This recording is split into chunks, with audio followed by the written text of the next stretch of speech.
In this video, we're talking about how to voice and where to voice. Obviously, your newsroom will have an audio booth, but what about if you aren't filing from there?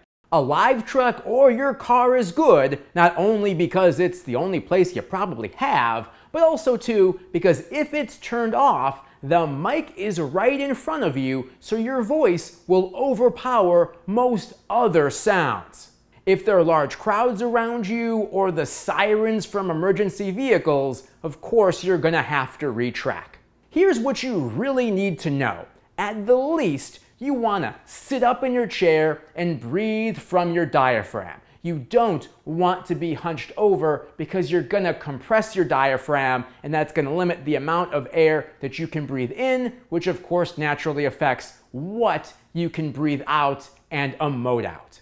Sitting up creates straight vertical posture for you to be able to sound your best. I actually prefer to stand up if I can because this also allows me to use more of my body, which I tend to do when speaking in general.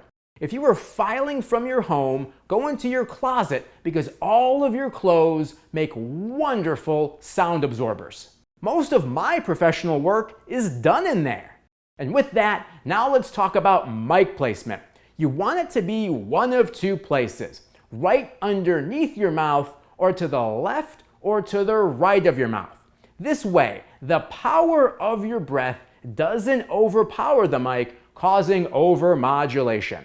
Also, having a windscreen of some kind definitely helps because it helps break up the P's and the T's, also known as plosives, that most commonly pop when you're recording.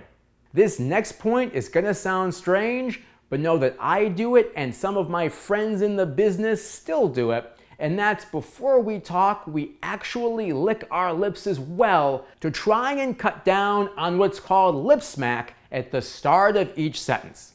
The last tip I'll leave you with is really just experience, and that's that voicing takes practice. Sounding confident comes with the more you work and the more that you voice. For me, it took several years to sound like a professional. In fact, if you were to go back and look at every stage of my career, I sound completely different in each one.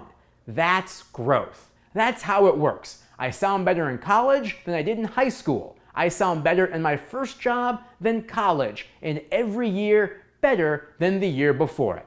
This is an area where you want to be patient with yourself and concentrate more on getting the practice than getting the result.